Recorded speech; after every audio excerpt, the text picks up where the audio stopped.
So, as is always the case when we come to listen to the teachings of the Buddha, it's very important to establish pure-hearted motivation. Like, the idea is that it's not just for you alone, but whatever changes or values you find in the teaching applied to your own mind then changes you. And changing you, your friend has a better friend. Changing you, your children have a better parent. Changing each and every one of us makes a tremendous impact in who's connected to you. Even the dog is going to benefit by whatever qualities you aspire to, and even if you can't live up to them perfectly, you aspire to them and you move towards them, then you're going to be a different person in this world. Like one lamp in a dark room brings a lot of light. Even if it's a tiny lamp, it brings a lot of light to the room. Imagine then how much greater if the light is bigger, if the light is shining brightly. It isn't as much that it has to help us. It's nice that it will help you, but it's really that it helps the world. It helps your family. It helps your friends, your neighbors. Even it helps the guy in traffic when you're not an irritated person he meets on the road. That's a difference for him. It's a difference for everyone at the grocery store, in the bank.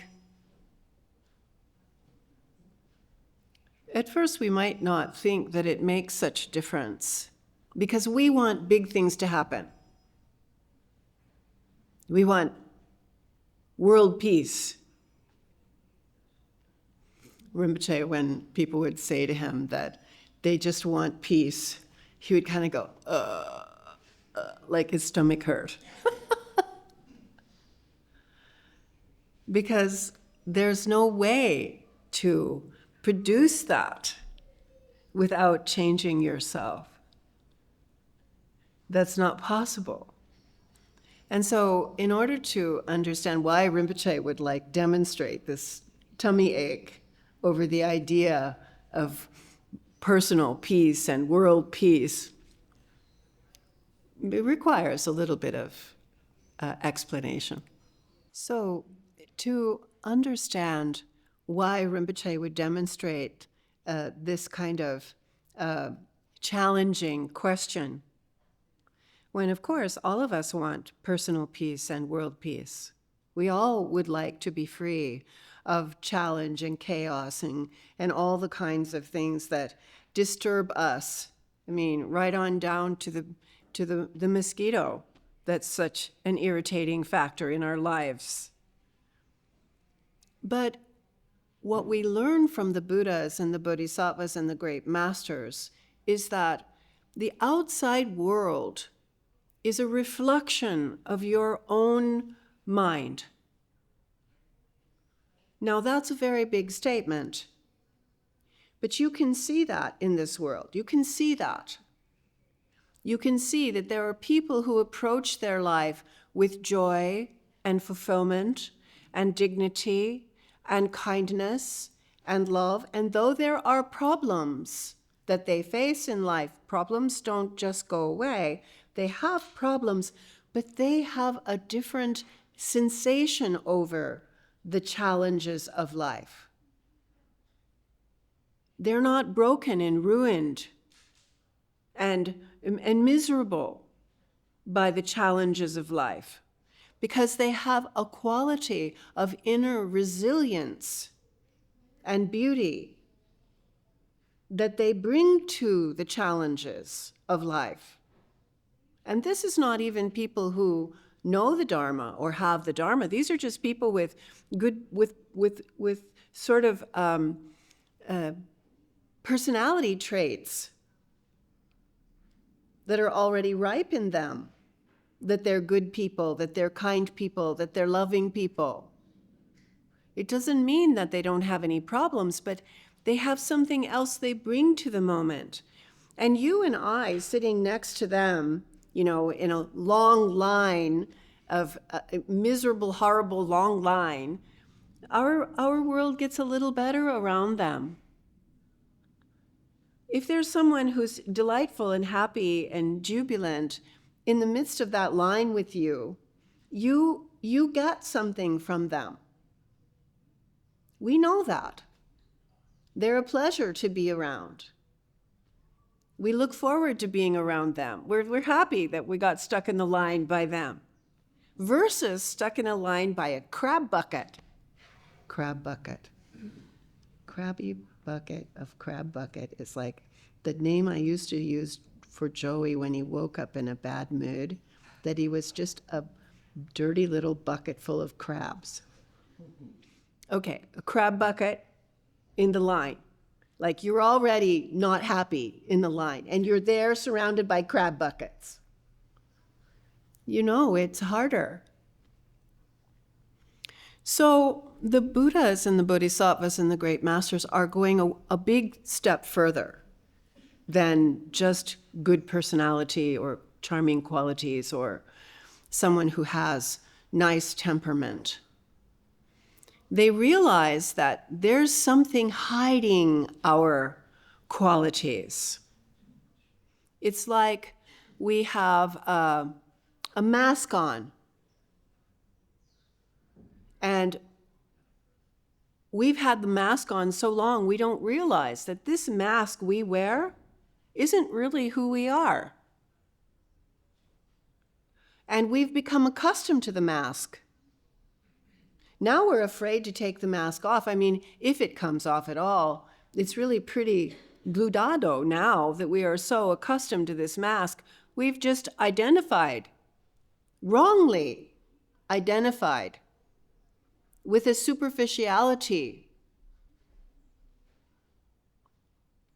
And so the Buddhas and the Bodhisattvas are saying, there's a problem that we can change.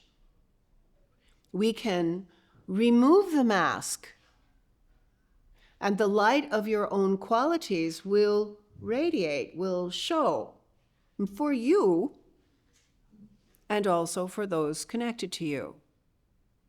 So in Buddhist terms, we call this purifying karma. This mask we have is not really true. It's superficial. Aha. We think it's true. Who I am, what I feel, what I think, it's really true. Oh, I don't like you because you don't agree with me. You are in the other camp of people. You're not my people. And we have all kinds of problems that occur because we don't understand who we are because of the mask on our own mind. And so what do? We try to change everybody else. We try to make everybody else be peaceful in the world, play nice on the school ground children. And we demand of the world to produce peace when we are part of the problem. And most people, I don't want to sound judgmental, but most people are just really trying their best to change everybody else. They somehow think they're innocent. And we're not free of karma.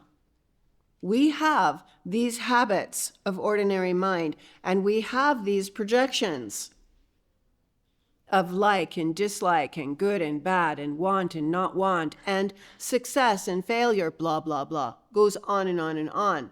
Because we have to purify our own mind. Our own mind has a problem. Trying to change everybody else isn't going to work. It's like if you put blue ink in your eyes. Wherever you look, the world becomes blue. That's not the fact that the world is blue. It's that you have ink in your eyes. This is the problem of unenlightened beings. We don't understand the way that our mind is working. Our mind is working within a division. A subjective, objective division. That I observe what is not me. And that isn't true. Because what you observe came from your mind.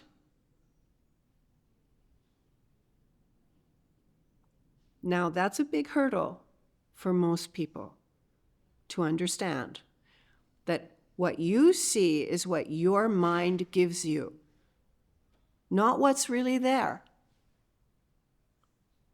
What you see, your eyes, your ears, your reflections about good and bad, all come from you.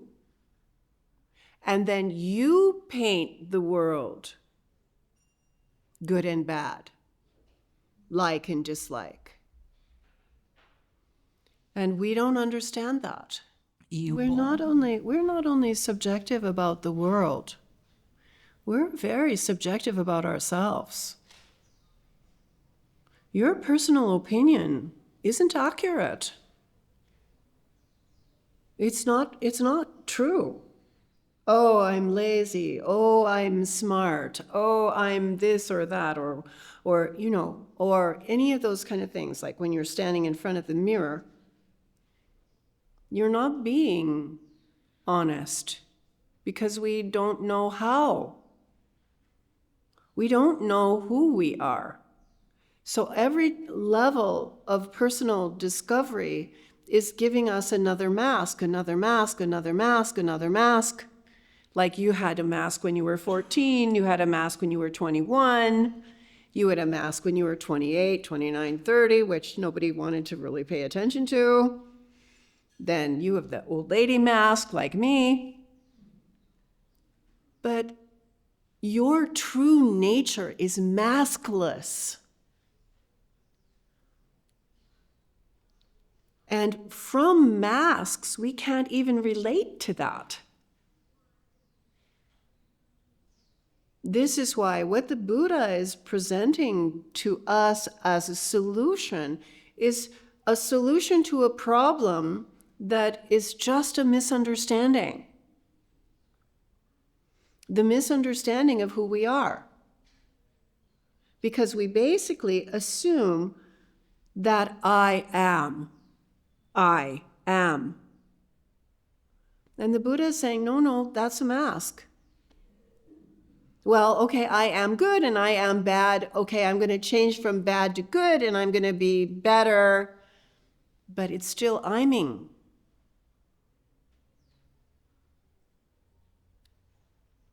And as long as we are iming, I'm using it as a verb. Verb. As long as I'm iming, I'm not being authentic. Because the true nature of your mind doesn't have concepts. Concepts are something that just kind of come and go. And we use examples in the teachings of like the ocean has waves. But what is a wave? Is there a wave? Where is the wave? It's really all ocean. And yet, what we identify with is something that's not actually authentic. It's a movement, it's an event, it has a duration, it ends, it's not lasting, it doesn't make a mark anywhere. There's nothing keepable about it. And yet we have all the insecurity of the wave and the hope and the fear of the wave and the expectation of a wave. Where am I going? What am I doing? Am I a big enough wave? Am I too small a wave? Who's going to love me, poor little wave? All the while, it is never other than the ocean. And so this is why I think, there's something about understanding that whether it's a good wave or a bad wave, it's not the point. I mean, yes, a good wave is sort of nice, and a bad wave is, horribly, radically violent and difficult. But the ocean didn't change.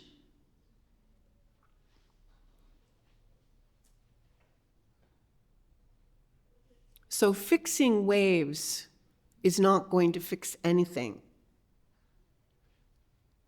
But being ocean, waves are fine. Waves come and go. Waves are not a problem. For wave alone, as if not the ocean, like something that it is itself, it's doomed. That wave is doomed because it's impermanent. So the point of the path then taught by the Buddha is that you have to change your own mind. You have to understand the real problem isn't everybody else. It's the mind. Now that doesn't mean just because you change your mind, everything is going to be okay, because everybody has a mind. This is what's happening to all of them. They think they're seeing the world. That crab bucket in line beside you thinks they're seeing this terrible world. And next to you, that lovely lady with a sweet disposition thinks she's seeing the real world. And neither one of them are accurate, because what they're experiencing is subjective. It's not objectively true.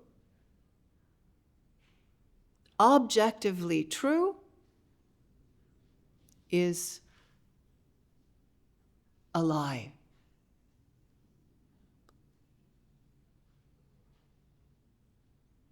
It's a misunderstanding. And yet we believe it. Like someone believing a dream. It may be happening, but it's not true. It's certainly not objectively true. It's your dream. So this is where the Buddha's teachings come from. And when, somebody says to Rinpoche, I want world peace, and thinking that's noble, it is noble, but it's ill-informed. And so, poor Rinpoche, another person to explain all this to. And it's worse when you want personal peace. You just want everybody to leave you alone so you could be happy. If I just didn't have this problem, my neighbor's dog barking all the time, if I didn't have this problem, I could be happy.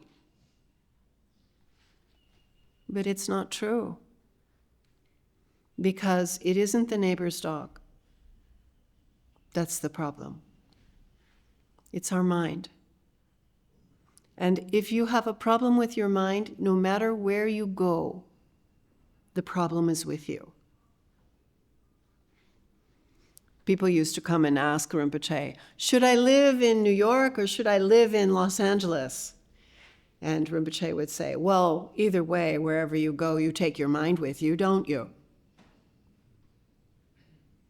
So, better here or there is better if you tame and train your own mind. Because ultimately, there is a great result. When you remove the karma blocking the light, you are free. And you are all those things that you wish you could be. You already have. But they're just hidden from us.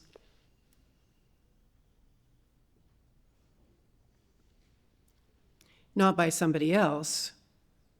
They're hidden from us by our own mind, our mask.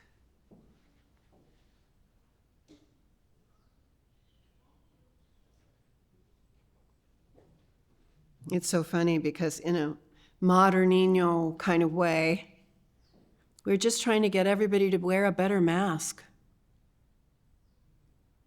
You know, go get some therapy so you can be okay with yourself. You know, get a divorce, change your life. But if you don't change your mind, the mask is still with you. The problems are still with you. So it's not that it isn't doable to eliminate suffering. It is doable, but just not the way that we think. So it's very interesting because when we listen to teachings like this, I mean, I don't know about you, but when I started to listen to teachings like this, I was very excited by the teachings. I thought that that was really awesome and amazing, and really, I'd never heard such things before. My sister recently, she said about something that it tickled her mind. And I realized that's what the Dharma did to me. I felt like my mind was being tickled, and it was so extraordinarily interesting. But even though you might feel that way, that you could listen and learn so much, and it's fascinating, and it's like, what interesting things to think about and all that, you're still breathing. You're still blinking. You're still moving from the morning to the night. You're still on your way to die. That's not stopping. We are on a track from the moment that we're born until the moment that we die. We have only so much time in this world. That is the fact that we are impermanent. I don't think people realize that our breaths are numbered. That's what Rinpoche said. The moment that we're born, our breaths are numbered. And you're using them. We're not the only thing impermanent. The world itself is impermanent. We're all upset because of El Nino. We are heartbroken for Europe and Spain and France and people losing their homes. At least, hopefully not their lives, but their lives and their homes and their world are impermanent. Somehow we just sort of skip that part. We just pretend that's not true. But if you pretend long enough, death will arrive. And that's why the teachings are meant just to stimulate and tickle your mind. They're not meant for that. They're meant to make you pay attention, notice, wake up. Because yes, what is happening to you, not being able to get what you want and not being able to prevent what you don't want, and how successful or what a fail you are at being happy. Like, I want to be happy. Everything you do, every decision you make is being driven by the same urges. why you argue with someone. Because you want something. You think you're right. You think they're wrong. You think you're the only one who knows. But every moment you're breathing and your eyes are blinking and your life is passing. What are you spending in your argument? What are you losing in your big success? You finally arrived. Where have you arrived that's not impermanent?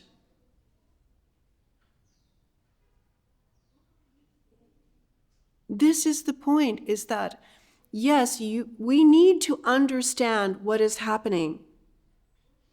But more than that, you got to get to the business. You got to get to the business of changing your own mind. And I'm telling you, it's not the priority. We want to change everything else. We want to make everything else happen. And to the tiniest minutia of trying to make everything else happen. But we're not paying attention to the real story here. You are breathing. You are blinking. You don't get to stay here. This doesn't remain. At best, it's a parking spot. The duration of this life. At best. And even then, we don't even stay in the same place with our parking spot. We're just moving around the parking. My husband, my ex-husband, who is now deceased, my previous husband, he used to call me the queen of metaphors, so I'm warning you. I will switch metaphors 1,000 times in the middle of an explanation. So now we're in a parking lot. We're not really arrived anywhere. We're just in the parking lot. And not only that, we're just trying to get the best parking spot. And we think we won because we got the best parking spot? And then we're mad at the guy who parked too close to the line? These people! We have to change our own mind. This is the point of the Buddhist teaching. It's not just that you understand, but of course, if you don't understand, you won't change your own mind. So you're supposed to be able to use your intelligence to facilitate changes in you. And the question is, are you? And you have to be honest. Are you just trying to change everybody else? Are you just trying to be happy with your parking spot in this, I don't know, never really arriving place? So you're fortunate, you here listening, are fortunate because you can follow what's being said to you. But just understanding the ideas is still captivity in nothing better than a parking spot, because it's not keepable. That is the real sad truth. This is not keepable. Don't get comfortable. Comfort is robbing you of something. You have to cut back and open up to show what's authentic there. In that way, it is possible to find fulfillment and well-being and realization. But not just by being tickled by the teachings. And realize your opportunity is brief. I'm old now. I started this when I was 21 years old, 24. 21, I started asking questions. 24, I found someone to give me answers. But that's not enough. You have to become a practitioner. You have to deal with your mind, not everybody else's mind. You have to deal with your mind. That's what the spiritual path is. And understanding your necessity to tame and train your own mind and the challenges of how incapable you are of adhering to being harmless and helpful, then you understand what's happening to other people. Why you wouldn't have compassion for them. Que pena, poor people, just circulating a parking lot at best. Why you wouldn't have compassion. Imagine if you figure out the way out of the parking lot, you could help them. But you're not helping them by circulating around in the parking lot, having your picnic in your parking stall. You're not helping them doing that. So this is why the Buddha would say, do no non-virtue whatsoever, like don't hurt anybody. Like that's advice. Don't hurt anybody. With your body, with your speech, with your mind. Don't do it. You might want to, but don't do it. It's just not worth it because the story gets so bad. And instead, do kindness, do virtue, be helpful. Don't be a crab bucket in line. Be kind and loving in line. That will help you. It will help others that are close to you. But most of all, the Buddha is telling us, most of all, you've got to do the work of changing your own mind. And you can't put that off on somebody else. That's not somebody else's job to do your mind. The only person who can do your mind is you. And the only person who is captive, who is the captor of your mind, is you.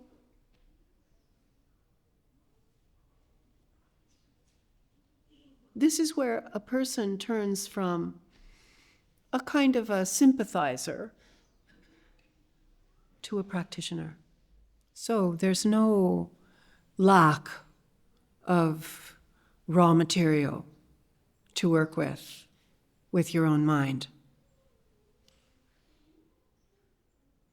We are full of challenges. There's lots that is covering the light of our true awareness, our intrinsic wisdom. There's so much to be done with your own mind. We have 4 big problems. The first category of great big problem are the poisons of our own mind. That we have ignorance, because we don't understand, we have desire. Because we don't understand, we get angry at what we cannot have. And what we don't understand is that all of these poisons of the mind can be purified, can be removed, can be transformed. There are different ways to go about doing that. We have so many problems of mind. For example, we just think we know. Oh, I know. I mean, who questions that? Well, okay, I don't know. Well, you're still knowing that you don't know, right? So you're still doing, I know. That's called pride. That's superiority. Superiority always has inferiority. I know.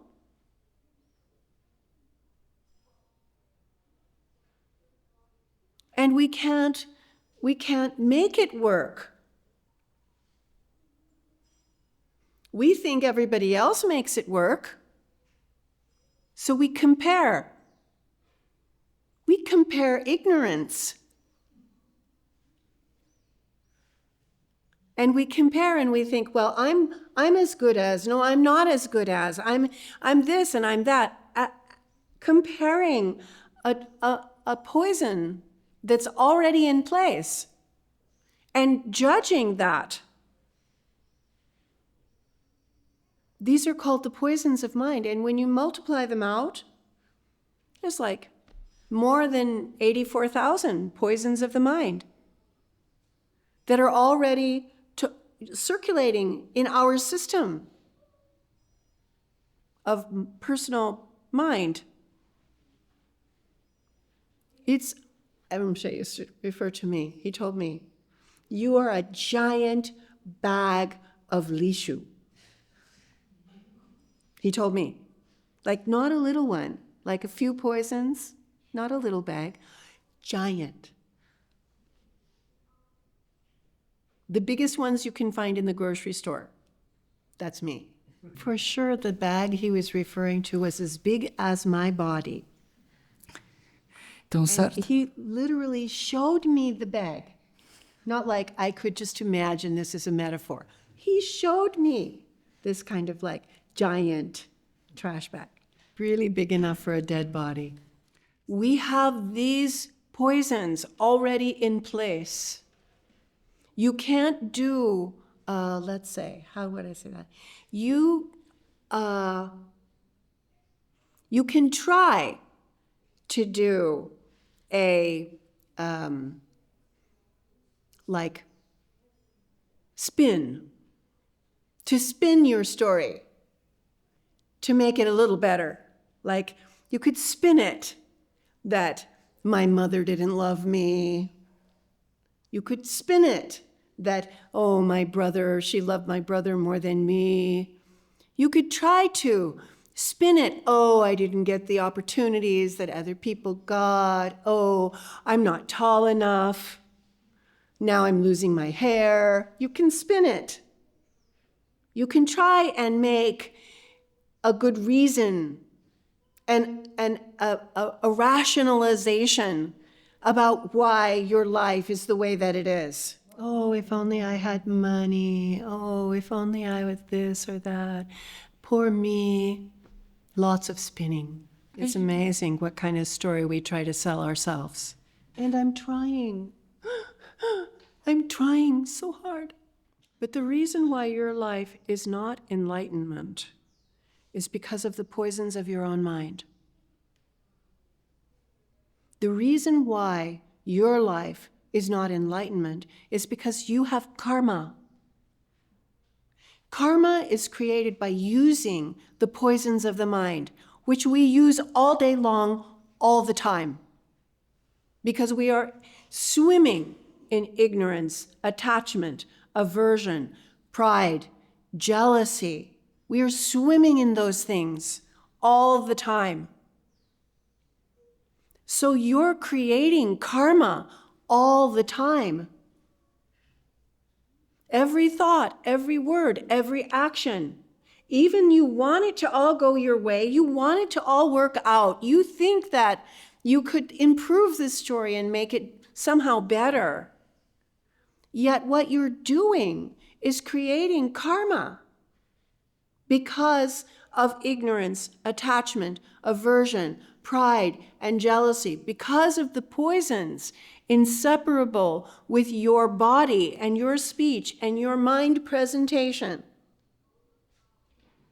You're perpetuating a story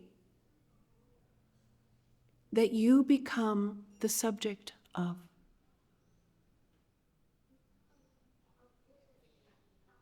And Rinpoche used to say, he said, it's like reading a book.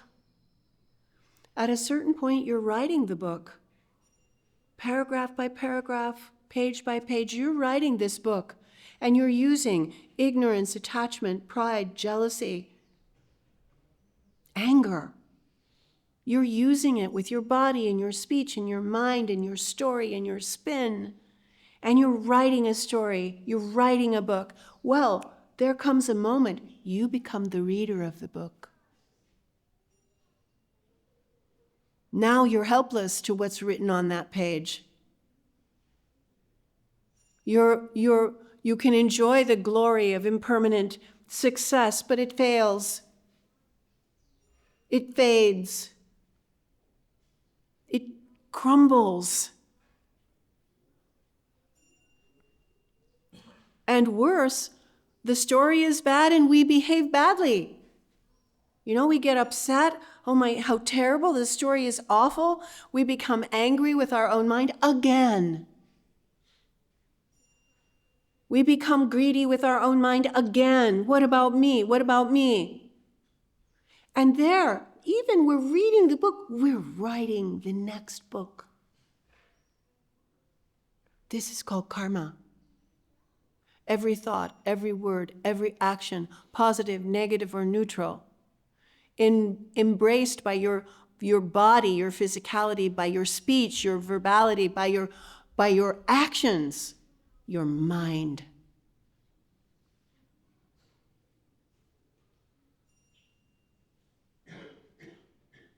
And what happens? It just looks so real. We just can't deal with it. It's so real. It's so true. It's so authentic. It's so happening that I am and I'm happy, that I am and I'm unhappy. It's so real. It's so true. And you are making me unhappy. Get out.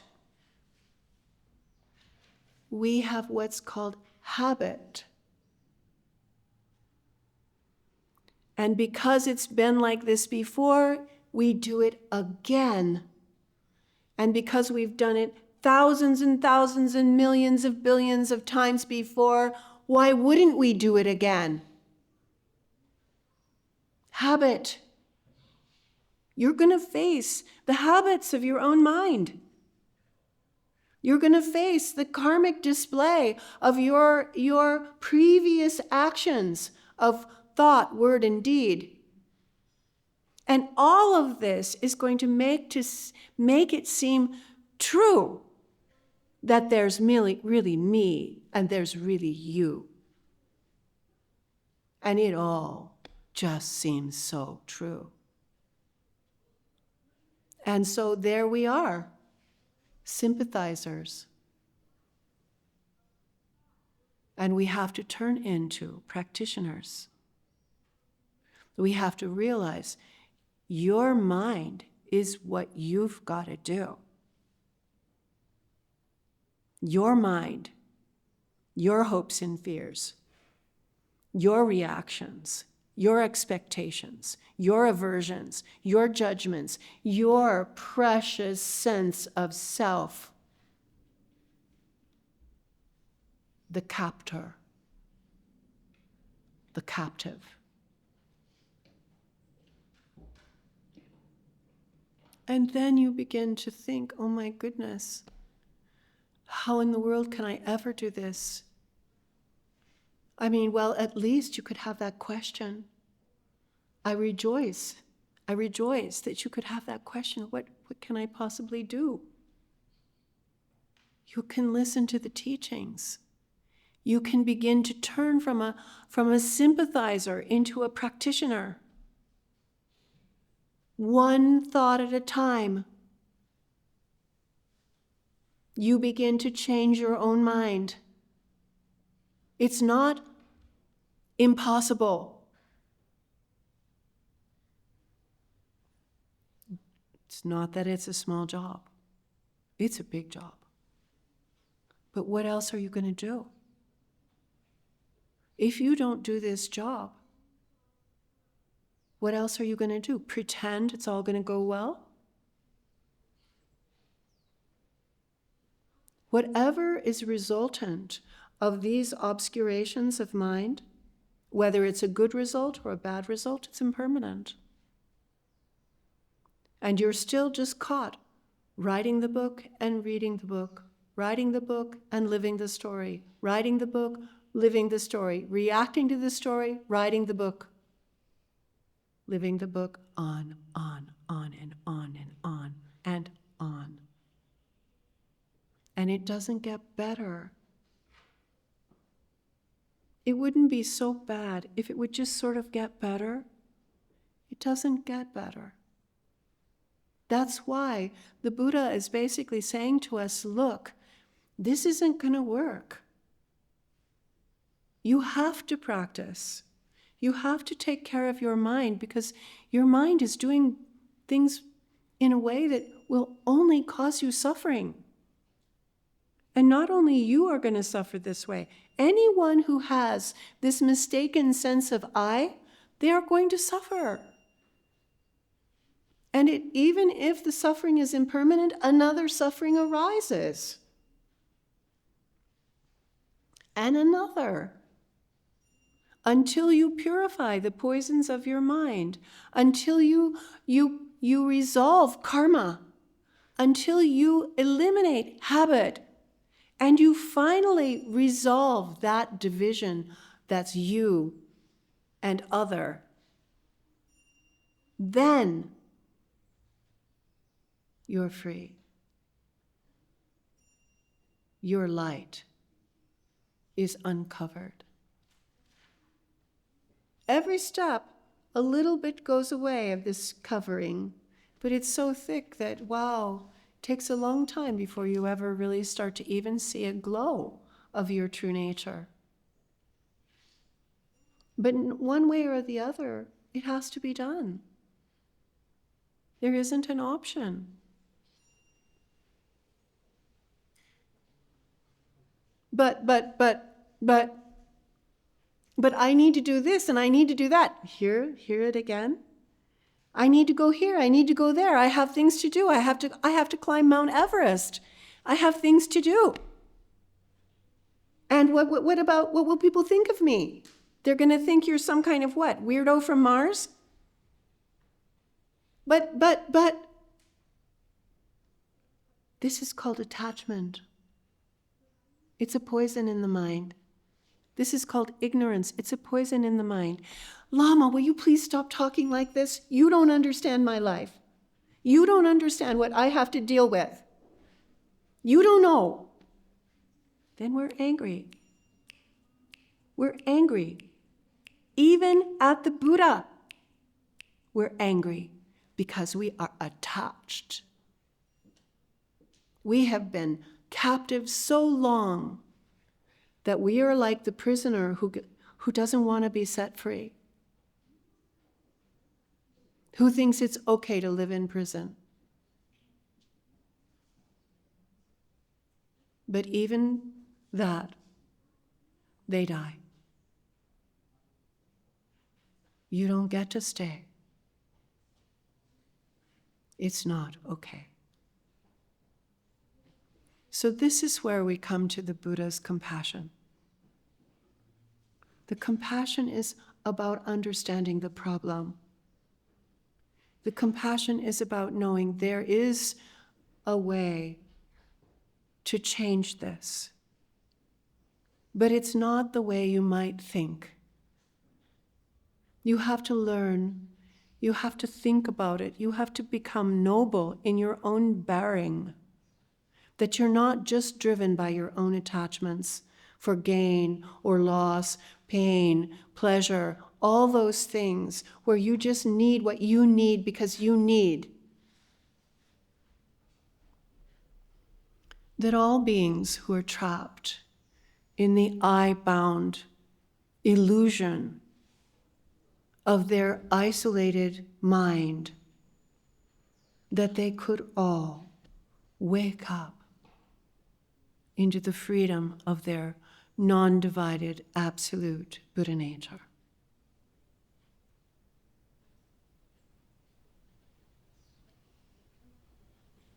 You got to move, people. from sympathizer to practitioner. And we don't have long to do that. So Rinpoche would teach in this way. This is why I know how to teach in this way, because I listened to Rinpoche teach this way for years and years and years and years and years. And contemplating and reflecting and asking questions has been my path to clarify understanding, but it has to move to a path that will produce freedom for you and for the others connected to you. But many people are not going to do this. This isn't a group sport. This is not you do this because you think you're going to have, friends, or you think that you're going to have, family, or you're going to find a wife or a husband, or you're going to get a job or something like that. This isn't about any of those things. And many people are going to just be on the track of following those worldly things until they die. And then the karma will change, and they will have whatever kind of future life they're able to produce by their life. So Rinpoche said, the best thing you can do with this life is to use it to attain enlightenment. That's the best thing you can do. But if you're not going to do that, you're really not going to, Rinpoche still had advice for you. He said, even if you're not going to pursue the path, you should understand that this life is a pleasure. He literally called it a picnic. He didn't say picnic very well. When Rinpoche said picnic, it sounded a lot like pregnant. And I would tease him and I would tell him, no, Rinpoche, pregnant is not a picnic. And we would have a little game there every time. And he would still say, life is your picnic. This is the life you have waited for. This is the life you have wished to have. No matter how many little difficulties you face in this life, like tooth decay and sickness and aging and death and not getting what you want and not being able to prevent what you don't want, this is not always little, these things.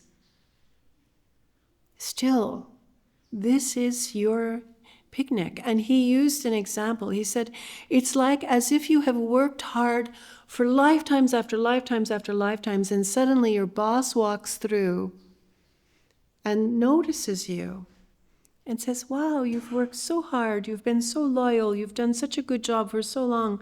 Take the day off. Go home. Take the day off. And the feeling that you have to be able to shamelessly enjoy your day, that's this life. You have worked so many lifetimes to get to this life. This one. Not another one. Not better somewhere else later. This one. This is the picnic. And it doesn't last long. We don't live long lives. Even if you live to be 100, it's not very long. And you, men, worse than women, you don't live long. So enjoy your life. Enjoy it. Enjoy that you woke up again for one more day. Oh, bah, I didn't die in the night. Great. I've got one more day. I don't know if I'll have two. Because we don't know when death will come. Death never comes wrongly. When it comes, it's time. It's over. So enjoy today. Be kind. Don't use today to be vicious, to be argumentative, to be critical, to be awful to whoever's around you. Don't be a crab bucket. Instead, shine a little bit of that fortune that you have on others. And when death does come, don't be one of those people that regrets all the things you should have done. Live your life so that you don't regret when you die. You shouldn't do in this life what you're going to regret on your deathbed.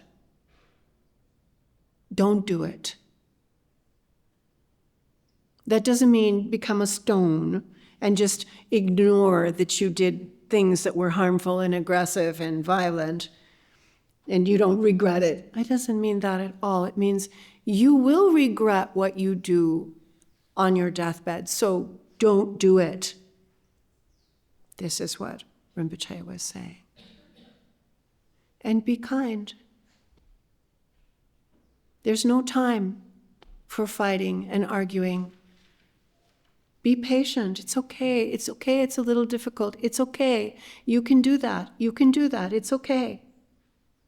He said it's like when you go home from your day off and you call your friend and you say, I got the afternoon off. Come on over. I got a half a bottle of wine. Let's go sit on the roof. And as soon as you get to the roof with your half a bottle of cheap wine, you start fighting over who sits on which side of the blanket. And the day doesn't last. So enjoy your life. Be kind. Be loving. Be compassionate. These are Rinpoche's advice. Throughout my many lives and until this moment, whatever virtue I have accomplished, including the merit generated by this practice, and all that I will ever attain, this I offer for the welfare of sentient being. May sickness, war, famine, and suffering be decreased for every being, while their wisdom and compassion increase in this and every future life. May I clearly perceive all experiences to be as insubstantial as the dream fabric of the night, and instantly awaken to perceive the pure wisdom display in the arising of every phenomena. May I quickly attain enlightenment in order to work ceaselessly for the liberation of all sentient beings. Buddhas and Bodhisattvas altogether, whatever kind of motivation you have, whatever kind of beneficial action, whatever kind of wishing prayers, whatever kind of omniscience, whatever kind of life accomplishment, whatever kind of benevolent power, and whatever kind of immense wisdom you have, then similarly I, who come in the same way to benefit being, pray to attain these qualities. At this very moment for the peoples and the nations of the earth, may not even the names disease, famine, war, and suffering be heard. Rather may their moral conduct, merit, wealth, and prosperity increase, and may supreme good fortune and well-being always arise for them.